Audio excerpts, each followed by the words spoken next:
Ma'am आप यहाँ? और संजू, क्या हुआ? मैम स्कूल से कब से कॉल किया जा रहा है आपको, आप कॉल पिक नहीं कर रहे हैं। वो एक्सट्रीमली सॉरी मैम, लेकिन क्या हुआ?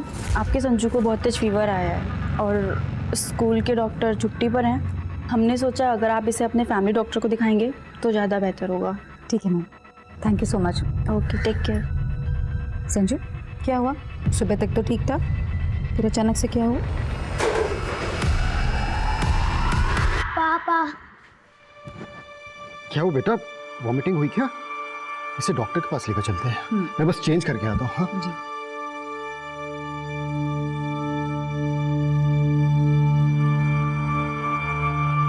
देखिए, घबराने की कोई बात नहीं। मैं कुछ मेडिसिन लिख देता हूँ, वो आप दे दीजिएगा और अभी एक इंजेक्शन दे देता हूँ।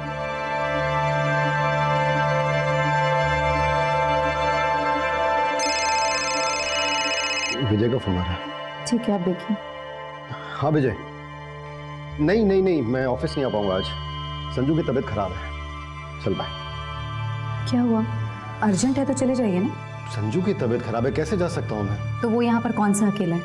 मैं हूँ ना उसके पास। और वैसे भी मेरे रहते हुए ना आपको घर गृहस्थी की चिंता करने की कोई जरूरत नहीं है। आई एम सो प्राउड कि मुझे तुम जैसी वाइफ नहीं, गर्लफ्रेंड मिली।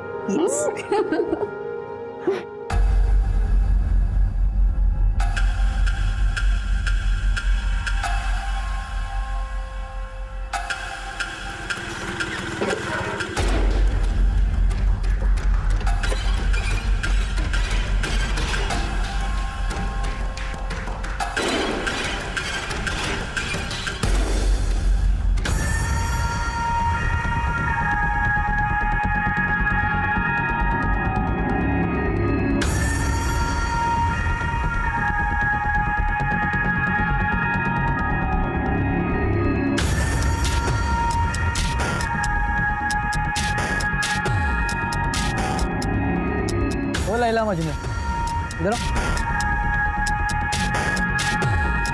ये देखो इधर।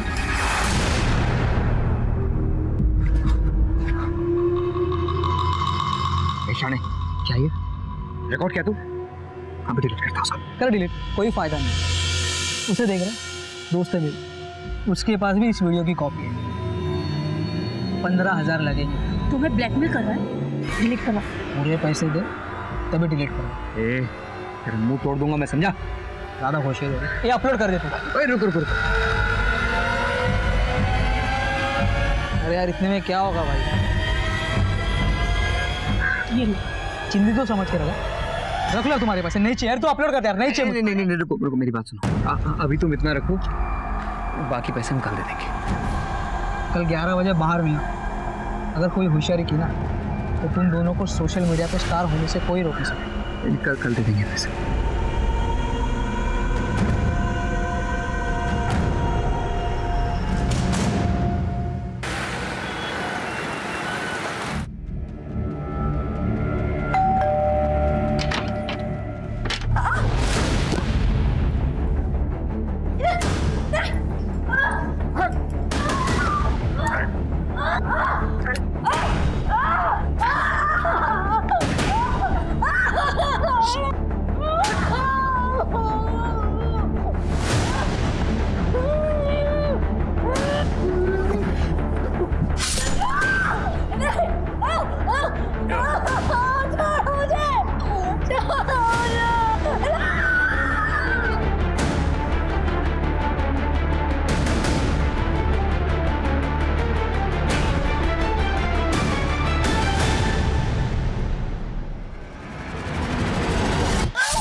मैं सुबह सुबह काम के वास्ते आई, देखा तो दरवाजा खुला था, अंदर आई तो ये सब। महेंद्र चेक करो।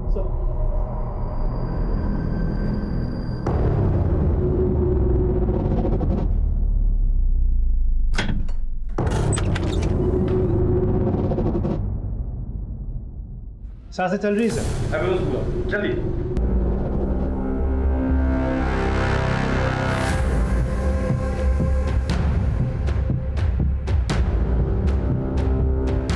सर घर में किसी भी चीज की चोरी नहीं हुई है सर, क्योंकि अलमारी लॉकर सब सेफ है। साहब लेकिन वहीनी के जेवर गायब हो गए।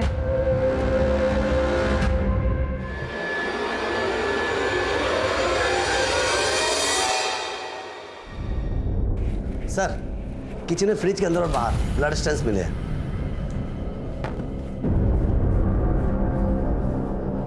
खोलो इसे।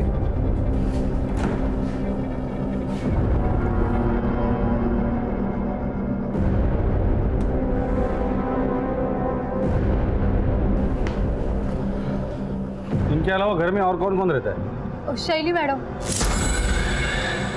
लेकिन साहब शैली मैडम कहाँ है? उसका कमरा कहाँ है? सर ऊपर है।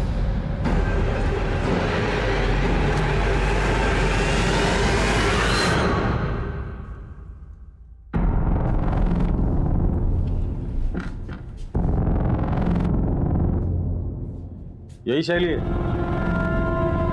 जी हाँ साहिब। चेक करो रूम। सर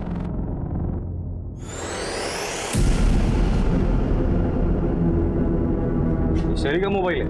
हाँ मैडम का फोन लॉक है।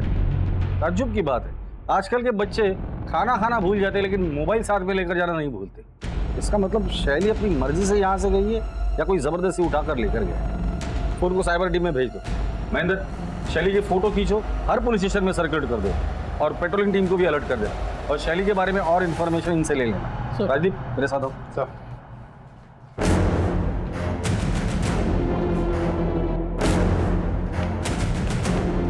अभिषेक आस पड़ोस में इस फैमिली के बारे में पूछताछ करो। सर बड़ा अजीब केस देखा ये। कातिल ने खून करने के बाद खूनी हाथ से शराब पी, फ्रिज खोला, खाना लिया, खाना खाया और चुपचाप चला गया। ये जरूर साइको किलर होगा जो खून करने के बाद अपने किए का जश्न मना कर गया है। काम करो, या जितने भी ब्लड सैंपल्स है सब जमा करो और लैब में भेज दो। इनके अलावा अगर कोई और ब्लड मिलता है तो वो कातिल का ब्लड होगा। सर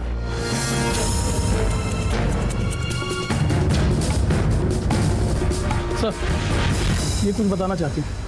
बोलिए। वो सर कल सुबह ना। क्या बदतमीजी चल रही है? हाँ? निकल जाए यहाँ से। छोड़ना नहीं मैं तुम्हारा। निकल यहाँ से।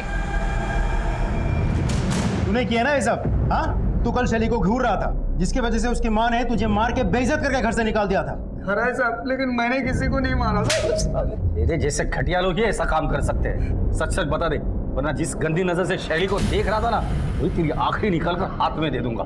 चल बता, शैली को कहाँ छुपा कर रखा है? सच में साहब मैंने किसी को नहीं, कुछ भी नहीं किया साहब मैंने। तू ऐसे नहीं बोलेगा राजदीप। इसे बेहोश होने तक मारना, फिर होश में लाओ और फिर मार।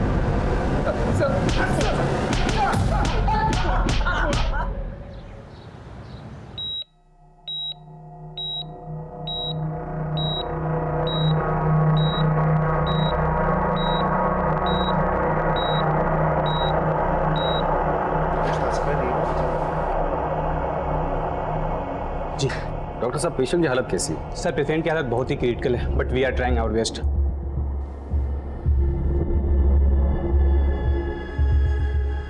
सुख और शांति से जीना हर इंसान, हर परिवार का सपना होता है और बिल्कुल ऐसा ही जीवन जी रहे रत्ना के परिवार पर टूटे कहर ने आसपास के सभी लोगों के दिल दहला दिए।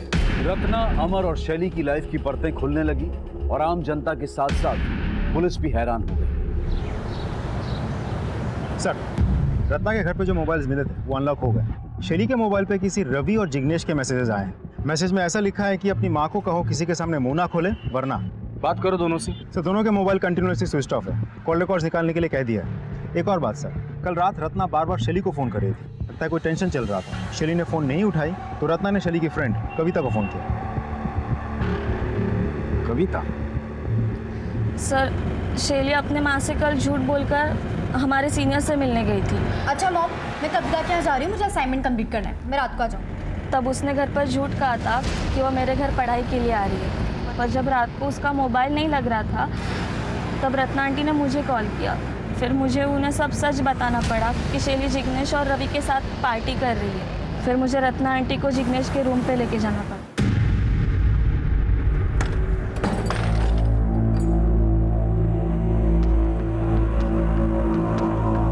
क्या चल रहा है यहाँ पर ये सब? हाँ, क्या कर रहे थे तुम मेरी बेटी के साथ? बोल दे, कदम पूछ रही हूँ मैं तुमसे कुछ।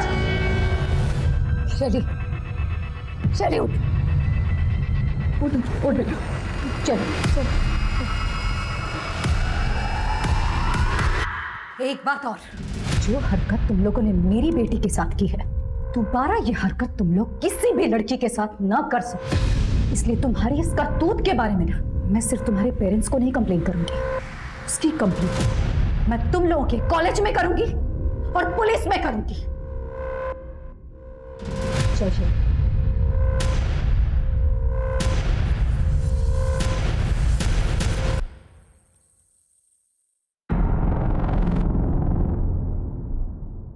सर, मैं कल रात यहीं पे रत्ना आंटी को लेके आई थी। ये जिग्नेश और रवि, इन दोनों के मोबाइल सर्विलेंस पे डाल दो और उनके माँ बाप से बात करो। अगर वो कुछ नहीं बताते तो उनके मोबाइल भी सर्विलेंस पे डाल दो और उनके डेबिट कार्ड, क्रेडिट कार्ड दोनों पे नजर रखो। इन दोनों के फोटोज हर जगह पे सर्कुलेट करो।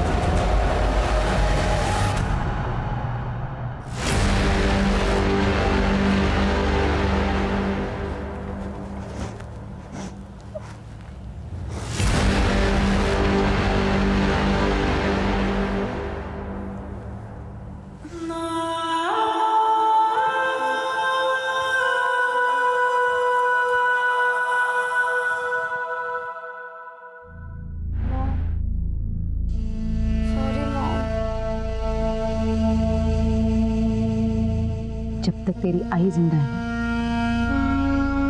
तेरा कभी गलत नहीं हो सकता।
सर, ये विजय है, अमर के बिजनेस पार्टनर। बस आप बता सकते कि अमर की किसी के साथ दुश्मनी थी, लड़ाई झगड़ा, या अमर को किसी ने धमकी दी थी? जी हाँ सर, एक्चुअली मैं वही बताने आपको आया हूँ कि कल रात। देखिए लियाकत जी, आप ये ठीक बात नहीं कर रहे हैं। ठीक से बात कर। क्या कर लेगा रे तू? क्या कर लेगा? लियाकत, चुप रहे तो। क्या करेगा तू? काम बंद करेगा ना? चल काम बंद करके निकल। तुझे क्या लगता है तू अकेला ही है? हाँ, ये टाइल्स और मार्बल्स का सप्लायर। हमारा 11 लाख रुपए पहले क्लियर करिए, उसके बाद आपको जिससे काम करवाना आप करवा सकते हैं। लियाकत जी, ठीक नहीं है। तेरे को ठोकू क्या? दोबारा पैसे मांगने के लिए आया ना तू, तेरे साथ साथ तेरी बीवी और बच्चों समेत सबको उड़ा दूंगा, समझा क्या तू? मैं बोल रहा हूं ना तेरे को। लियाकत अली, बस चला चलो इसमें।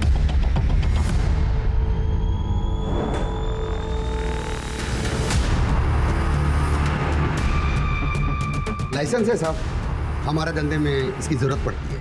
खामोखाम आप लोग मुझे इस केस में घसीट रहे हो। सैलाब में भेजो। जिस दिन मेरे हाथ में सबूत लग जाएंगे ना, तेरी शराफत की धज्जियां उड़ा दूंगा। लियाकत अली, हमारे परमिशन के बगैर शहर छोड़कर जाने के बारे में सोचना भी मत।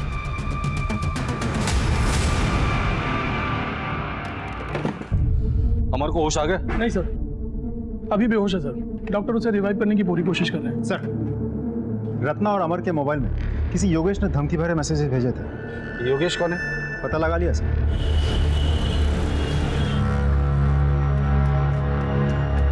योगेश आपका बेटा है? नहीं नहीं साहब, हमारा बेटा नहीं। ये पिछले जन्म में हमने बहुत बड़ा कुछ पाप किया होगा, तो उसका बदला लेने के लिए इस जन्म में हमारे घर में पैदा हुआ। ओ बाबा, ओ बाबा, ओ कंजूस बुड्ढे, पैसे चाहिए मेरे को, पैसे दे, पैसे दे। चल काय झाला पोरे?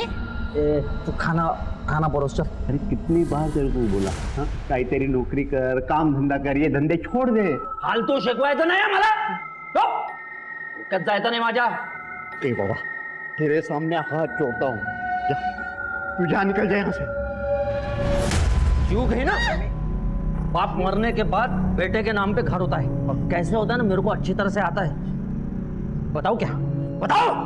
योगेश की वजह से हम बदनाम हो चुके हैं। हमें शक है कि योगेश ने रत्ना नाम की औरत का रेप किया, मर्डर किया, उसके बेटे को मारा और उनकी जवान लड़कियों को अगवा किया। योगेश इस वक्त कहाँ है? बाबू सर, मेरे बीच में एक बार उसका कोई रात को दोस्त आया था, रात भर उन्होंने दारू पी, सुबह उठ के चले गए। दोस्त के साथ वो गया था, आप जानते हैं उसे? क्या उसकी शक्ल याद है? नहीं सर, माझ्या डोळ्यात मोती बिंदू है, स्पष्ट दिसत नहीं। योगेश के बारे में अगर कुछ पता चलता है तो सबसे पहले आप हमें इन्फॉर्म करेंगे। जी सर। रत्ना मर्डर केस में योगेश प्राइम सस्पेक्ट, योगेश का मिलना बहुत जरूरी है। योगेश इस दोस्त के साथ गया था, अगर वो हमारे हाथ लग जाता है तो योगेश भी हाथ लग जाएगा। इस एरिया में जितने भी सीसीटीवी है सबके फुटेज चेक करो, किसी न किसी फुटेज में ये दोनों जरूर दिखाई देंगे। सर,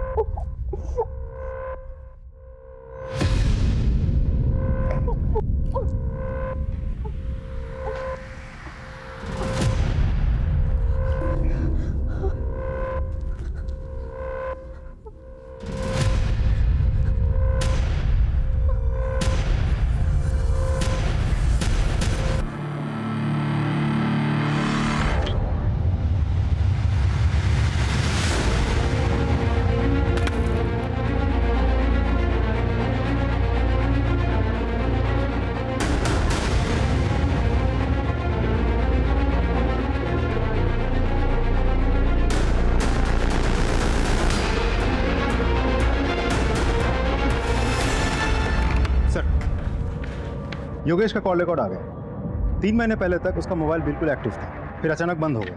फिर 4 दिन बाद 2 मिनट के लिए फ़ोन ऑन होता है, अमर को मैसेजेस भेजे जाते हैं, फिर स्विच ऑफ हो जाते हैं। फिर 8 दिन बाद फिर से 2-3 मिनट के लिए फ़ोन ऑन होता है, इस बार रत्ना को धमकी भरे मैसेजेस भेजे जाते हैं, फिर फ़ोन ऑफ हो जाता है। सर, ये सिलसिला पिछले 3 महीने से चल रहा है। सर, योगेश के घर के सामने जो बैंक है उसका सीसीटीवी फुटेज आ गया सर। चेक करो।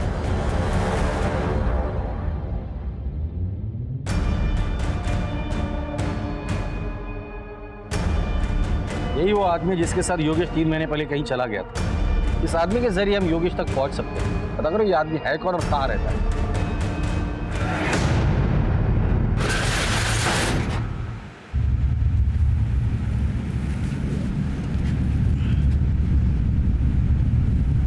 भाई इसमें कुछ गड़बड़ लग रहा है। क्या गड़बड़ है? खून दिख रहा है इसमें,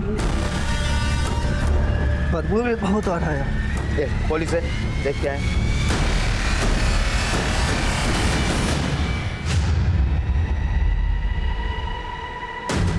hello police sir, AB road पे एक टेम्पो में लाश मिली है सर। वो लाश हमारे वहाँ दर्ज मिसिंग कंप्लेन की फ़ोटो के साथ मैच होती है। एक बात और सर, वो टेम्पो जिस मित्तल ट्रेडर के वहाँ से लोड हुआ था वो भी हमारे ही जुरिडिक्शन में आता है। ठीक है राजीव सर, केस का चार्ज ले लो और जिन लोगों ने मिसिंग कंप्लेंट दर्ज की थी उनको बुलाकर बॉडी की शिनाख्त करवाओ। जी सर।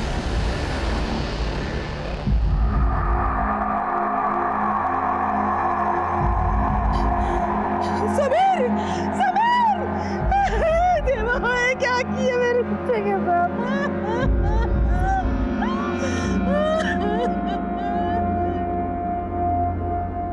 मैं आपका दर्द समझ सकता हूँ, पर तहकीकात तो हमें करनी ही पड़ेगी। समीर ने आपको कभी बताया था कि उसे कोई धमकी दे रहा है या उसका किसी के साथ लड़ाई झगड़ा ऐसा कुछ? नहीं साहब, ऐसा कुछ भी नहीं। हमें समीर के सामान की तलाशी लेनी होगी, शायद वहां से हमें कुछ क्लू मिल जाए। जी।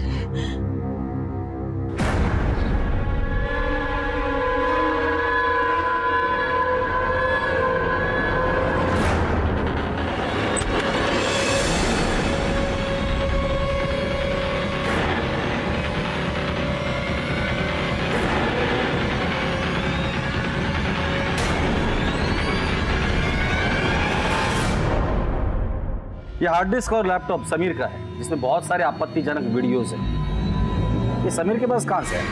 मला माहित नहीं साहब। समीर के दोस्त कौन है? कौन से कॉलेज में पढ़ते हैं? ये पास ही के जोशी कॉलेज में। जोशी कॉलेज? सर उसी कॉलेज में तो शैली भी पढ़ती थी। समीर की कोई गर्लफ्रेंड है? ते पण माहित नहीं, पर सीमा के साथ दोस्ती थी उसकी, वो उसके साथ ही घूमता था। ये सीमा रहती कहाँ है? आइए सर, ये सीमा का रूम है सर। तलाशी लो। सर सीमा यहाँ कितने सालों से रेंट पे रह रही है? सर 2 साल से रह रही है। उसका परमानेंट एड्रेस है? जी सर है।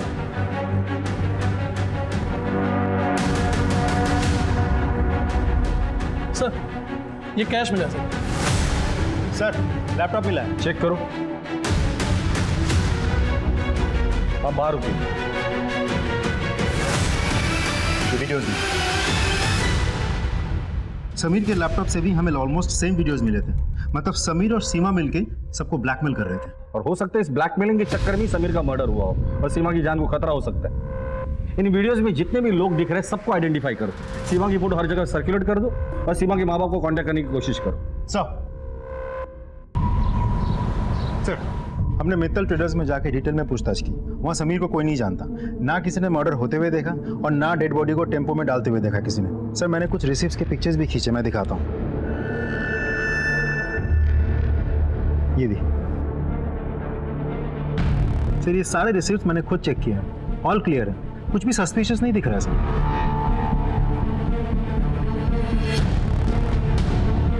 समीर और सीमा के पास जो वीडियोस मिले थे उसमें से लास्ट वाला वीडियो प्ले करो।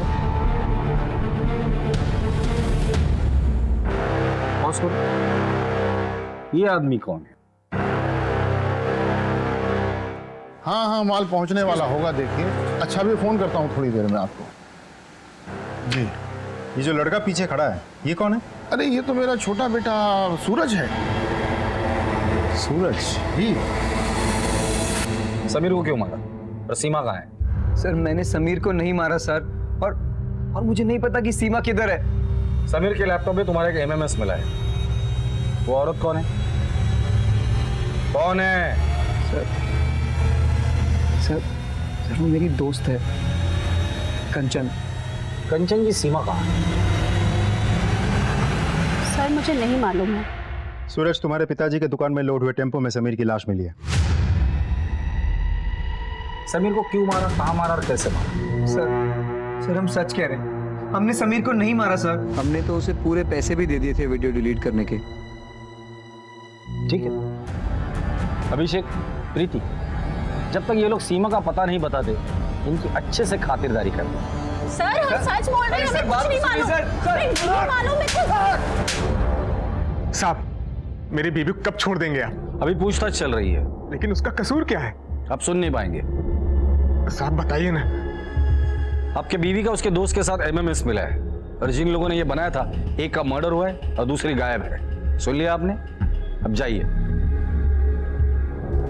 सर खबरी से पता चला है कि रत्ना की सुपारी निकली थी सर। फिर ये भी सुनने में आया कि सुपारी वापस हो गई। रत्ना की सुपारी? और वो तो एक हाउस वाइफ है, उसकी सुपारी कौन देगा और क्यों देगा?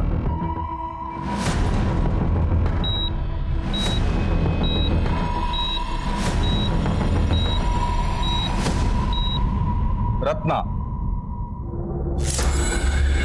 पहला सस्पेक्ट योगेश, जो उसे धमकी भरे मैसेजेस भेजता था। जिग्नेश और रवि, इन दोनों का रत्ना के साथ ड्रग्स को लेकर झगड़ा था। तीसरा लियाकत, लियाकत ने रत्ना और अमर को जान से मारने की धमकी दी थी। दोबारा पैसे मांगने के लिए आया ना तू, तेरे साथ साथ तेरी बीवी और बच्चों समेत सबको उड़ा दूंगा। चौथा अमर। अमर? अमर तो रत्ना का पति है और वो खुद जख्मी है। लेकिन जिंदा है। ऐसा भी तो हो सकता है कि रत्ना और संजू को मारने के बाद अमर ने अपने आप को जख्मी करके बाथरूम में बंद कर लिया हो। लेकिन सर घर पे हमें कोई खून से सना हुआ हथियार नहीं मिला और उसका खुद का सिचुएशन भी बहुत क्रिटिकल है।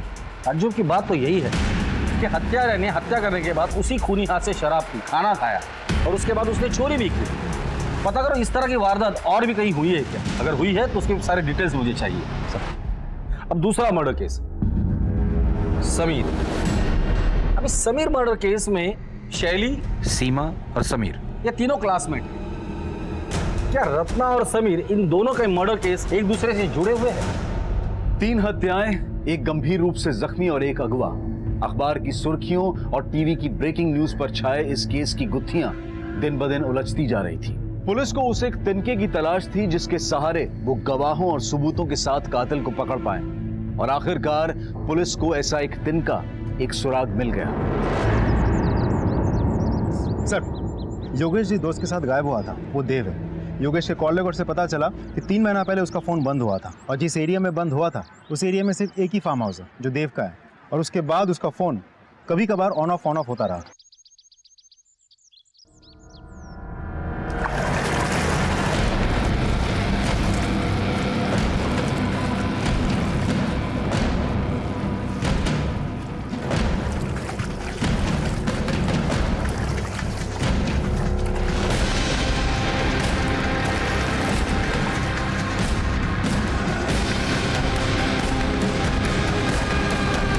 क्या आप योगेश को जानते हैं? जी, कॉलेज में हम लोग क्लासमेट थे। 3 महीने पहले योगेश आपके साथ उसके घर से निकला था, फिर इसी एरिया में आकर उसका फोन हमेशा के लिए स्विच ऑफ हो गया था, फिर रेयरली ऑन हुआ। ऐसा क्यों? हाँ, याद आया। हुआ यूँ था सर कि वो ऐसे ही तफरी करने आया था। उसकी मोबाइल की बैटरी ख़त्म हो गई थी। अब मेरा और उसका मोबाइल सेम तो था नहीं कि वो मेरा चार्जर यूज़ कर पाता। फिर उसके बाद वो उसी दिन वहाँ से चला गया। वैसे भी योगेश को मोबाइल की इतनी परवाह नहीं थी। बड़ा अजीब बंदा है। उसके बाद उसने मुझे कोई कांटेक्ट नहीं किया। एक आध बार मैंने ही उसका नंबर डायल किया था और मोबाइल स्विच ऑफ था। योगेश के फादर का कहना है कि वो मवाली या टपोरी टाइप का था। वैसे उसका अमर के साथ किस बात का झगड़ा था? ये बहुत पुरानी कहानी है सर। एक्चुअली कॉलेज में योगेश को रत्ना से प्यार हो गया, पर योगेश की गुंडागर्दी, मारपीट के चलते रत्ना उसे कैसे चाहती। रत्ना को अमर अच्छा लगा और उससे प्यार हो गया और बाद में शादी कर ली। यही बात योगेश को बहुत बुरी लगी, तभी से वो जिल्टेड लवर बन गया। सोचा नहीं था कि कॉलेज की दुश्मनी अभी तक चलेगी और रत्ना का वो मर्डर कर देगा और अमर पर भी जानलेवा हमला करेगा। योगेश अगर आपको कांटेक्ट करता है या उसके बारे में आपको कुछ भी पता चलता है तो सबसे पहले आप हमें इन्फॉर्म करें। जी सर। Thank you. हेलो, हाँ, ओके सर। जिग्नेश के पिताजी ने इगतपुर के एक लॉज में 40,000 रुपये ट्रांसफर किए हैं। प्रशांत, गाड़ी घुमाओ।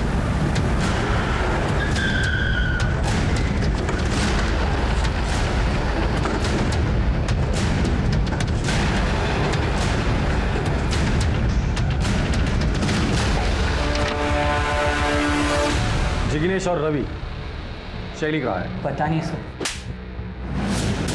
मुझे तो पता होगा ना? नहीं सर, मुझे नहीं पता है। नहीं पता? ले चलो दोनों को। सर सर सर बात तो सुनिए सर। रत्ना का मर्डर हमने नहीं किया सर। सर मैं खरे सांगतो है, मर्डर का न्यूज़ सुनकर हम दोनों वहाँ से भाग गए थे। सर हमें लगा हमारे मैसेजेस देख के आपको डाउट होगा, इसके सर हमने अपने पेरेंट्स से बात की, उन्होंने ही हमें ये लॉज में छिपाया था। और शैली को कहाँ छिपाया? तो शैली को हमने नहीं छुपाया सर। राजदीप सर, ये लोग तो मुझे कुछ बता ही नहीं रहे। शायद तुम्हें कुछ बता दे। जरा अपने तरीके से इन्हें पूछ लेना। सर हमारी दोस्तों का सर कल हम डिस्ट्रिक्ट कोर्ट गए थे एक पेशी के लिए। वहाँ विजयनगर और संभाजी नगर पुलिस स्टेशन के कांस्टेबल्स कह रहे थे कि उनके एरिया में एक सिमिलर केस हुआ है जहाँ एक हत्यारे ने महिला के साथ रेप किया, हत्या की, शरीर के सारे गहने चुराए, आराम से खाना पीना खत्म किया और निकल गया। ये दोनों केसेस की फाइल मंगा लो और ये दोनों केसेस में जो हस्बैंड है उनको भी बुलाओ। सर केस जल्द से जल्द क्रैक करना होगा। Right sir. Ratna murder case की छानबीन चल ही रही थी कि तभी पुलिस को एक और लाश मिली। फोन किसने किया था? सर मैंने किया था। राजीव अंदर जाके देखो कुछ मिलता है क्या? सर किसकी बॉडी है ये? सर मुझे नहीं पता था, 15 दिन पहले ही मुझे कोर्ट से इसका कब्जा मिला है। सर योगेश जोशी का ड्राइविंग लाइसेंस है। रत्ना मर्डर केस में हमें इसी की तलाश थी। हम इसे प्राइम सस्पेक्ट समझ रहे थे, ये तो खुद विक्टिम निकला। तो फिर रत्ना को किसने मारा और इसको किसने मारा? बॉडी को पोस्टमार्टम के लिए भेज दो और इस बॉडी के डीएनए इसके फैमिली के साथ मैच करके देखो। सर इससे पहले इस जमीन का मालिक कौन था? देव देसाई।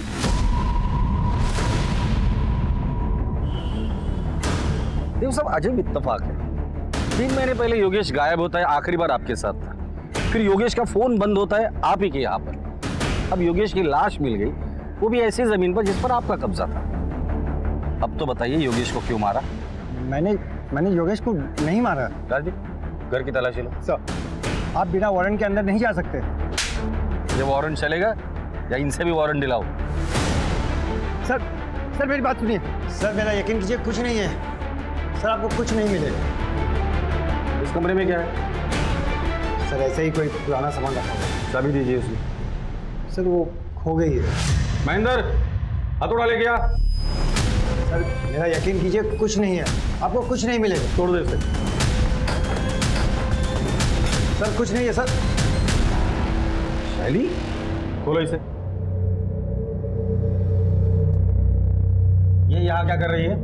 सर इसने मेरी माँ और भाई को मार दिया और फिर मुझे यहाँ ले आया। इसे हॉस्पिटल लेके जाओ।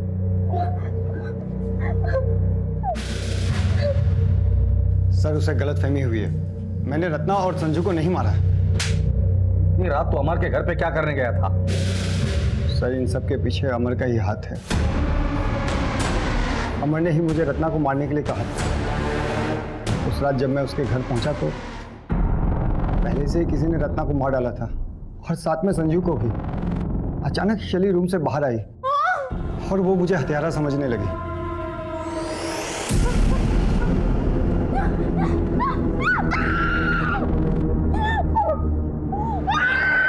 मैं शैली को मार नहीं सकता था क्योंकि वो मेरे दोस्त अमर की बेटी है। फिर मैंने सोचा कि जब पुलिस असली हत्यारे को पकड़ेगी या अमर को होश में आने के बाद ये बताएगा कि असली कातिल मैं नहीं कोई और है, तब मैं शैली को छोड़ दूँ। और अगर अमर को होश नहीं आता और असली कातिल पकड़ा नहीं जाता तो शैली के साथ क्या करता? जिंदगी भर यही रखता उसे? सर सब कुछ इतनी जल्दी हुआ कि इतनी दूर की बात मैं सोच ही नहीं पाया। ये अमर रत्ना को क्यों मारना चाहता था? सर सारा का सारा बिजनेस रत्ना के नाम पर था जो काफ़ी नुकसान भी चल रहा था। और योगेश उसे क्यों मारा तुमने? सर इसके पीछे भी अमर की साजिश है। सर 1 साल से प्लानिंग चल रही थी। योगेश कॉलेज के टाइम से जिल्टेड लवर था। प्लान ये था कि सबसे पहले योगेश को मार डालेंगे, फिर उसके मोबाइल से अमर और रत्ना के मोबाइल पे धमकी भरे मैसेजेस करेंगे। उसके बाद रत्ना को मारकर सारा ब्लेम योगेश पे डालेंगे। फिर मैंने योगेश को मारकर उसकी लाश को अपनी ज़मीन में गाड़ दिया ताकि कोई सुराग न मिले। लेकिन मैंने रत्ना और संजू को नहीं मारा। ले चलो इसे। सर मेरी बात सुनिए। आइए सर, संभाजी नगर और विजयनगर दोनों केसेस के हस्बैंड। बस अब ये फोटोज ध्यान से देखिए। अब इनमें से किसी को जानते हैं?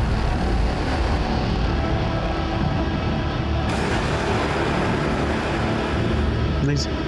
नहीं सर। आपकी पत्नी की 4 महीने पहले हत्या हुई थी ना? जी साहब। क्या हुआ? साहब हम नए नए नासिक शहर में आए थे।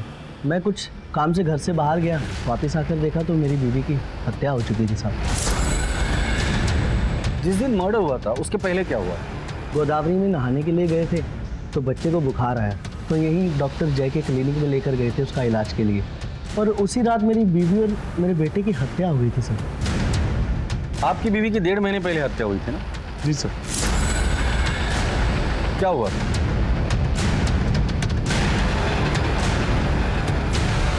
आप अपने बेटे का इलाज कराने डॉक्टर जय के क्लिनिक गए? जी साहब। और आप भी डॉक्टर जय के क्लिनिक गए थे? Yes sir. तीनों केसेस में मोडस ऑपरेंडी बिल्कुल सेम है। अब तो ये डॉक्टर जय ही हमें बताएगा इन तीनों मर्डर से उसका क्या कनेक्शन है। डॉक्टर साहब पिछले कुछ दिनों से शहर में अजीब सिलसिला शुरू है। संध्या अपने बच्चे के साथ आपके क्लिनिक में आती है, उसी रात संध्या के साथ रेप होता है और उसका मर्डर हो जाता है। फिर पूनम अपने बच्चे के साथ आपके क्लिनिक में आती है, उसी रात पूनम के साथ भी उसका रेप होता है, उसका मर्डर हो जाता है। फिर रत्ना आपके क्लिनिक में आती है और उसी रात रत्ना का भी रेप होता है और उसका मर्डर हो जाता है।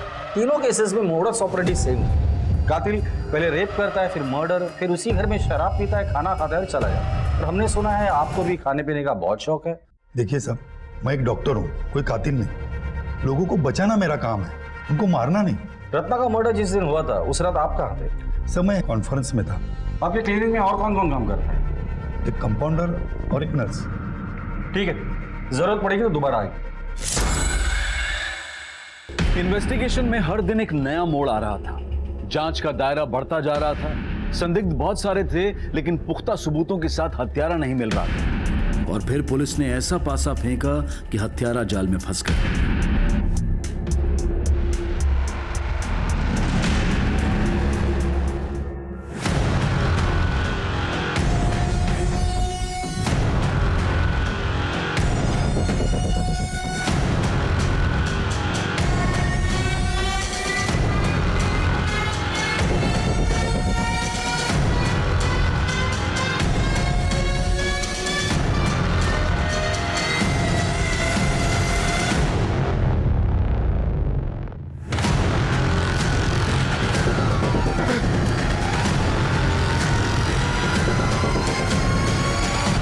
चेक या कंपाउंडर हो ना?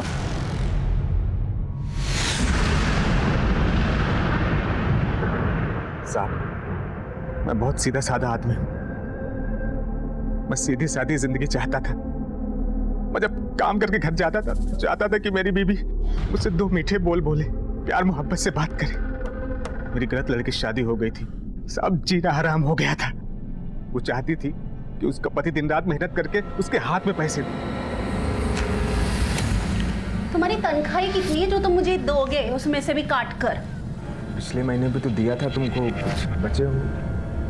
हाँ तो पिछले महीने क्या कितना दे दिया था? अरे मेरी तो किस्मत ही फूटी है जो तुमसे शादी हुई मेरी। हाँ तो कमाते हो अच्छा, न शक्ल अच्छी है, नहीं रहना है मुझे तुम्हारे साथ। उसको मेरा चेहरा, मेरा शरीर, मेरा घर, मेरा कपड़ा, मेरा विचार कुछ भी नहीं पसंद आता था। क्लिनिक में जब भी मैं किसी औरत को देखता कि वो अपने पति को प्यार से उसका ख्याल रख रही है तो मुझे जलन होने लगती थी। मैं उसको पाने के लिए बेचैन हो जाता। इसलिए केस पेपर से उसका एड्रेस लेके मैं उसके घर पहुंच जाता था। सोनिया और पूनम से मैंने खूब मजा लिया, लेकिन रत्ना के केस में मुझसे गड़बड़ी हो गई।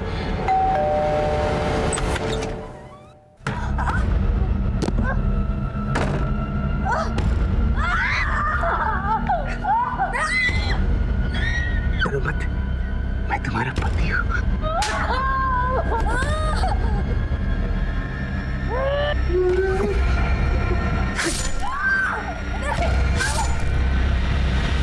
कुछ देर के लिए मुझे ऐसा लगता कि वो मेरा ही घर है, वो मेरी पत्नी, और मार देता था क्योंकि और किसी और की नहीं हो सकती। खाता पीता खूब एंजॉय करता। खा पी के जब मैं घर से बाहर जाने लगा तभी उसका पति आ गया। तुम रत्ना? संजू! रत्ना! संजू!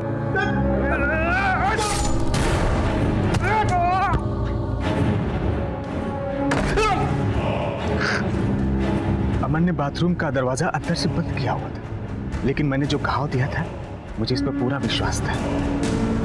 खून बहेगा और मर जाएगा। तभी मैं वहां से चला गया। अमन को मारने का प्लान नहीं था, लेकिन उसने मुझे देख लिया था तो क्या करता साहब?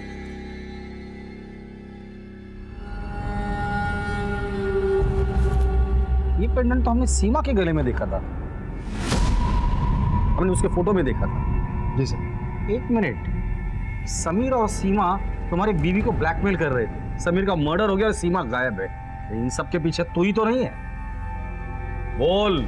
साहब, मेरी बीवी कंचन और उसका यार सूरज दोनों को फोन पे बात करते हुए सुना कि सीमा और समीर उसका वीडियो बना के उसको पैसे के लिए ब्लैकमेल कर रहे हैं। मैंने सोचा अगर समीर को मार के सीमा को मैं अगवा कर लेता हूं तो ब्लेम कंचन पे जाएगा और मेरा बदला पूरा हो जाएगा। तो मैंने समीर को मार दिया और सीमा को कमरे में बंद करके रखा।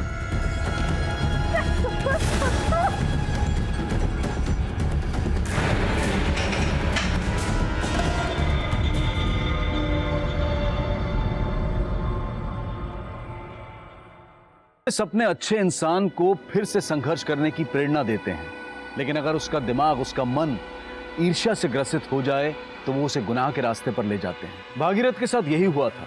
सुशील, संस्कारी और पति से प्रेम करने वाली पत्नी ना मिलने से वो इतना डिस्टर्ब हो गया था कि उसने अपने संपर्क में आने वाली सुशील और संस्कारी महिलाओं को अपना शिकार बनाना शुरू कर दिया।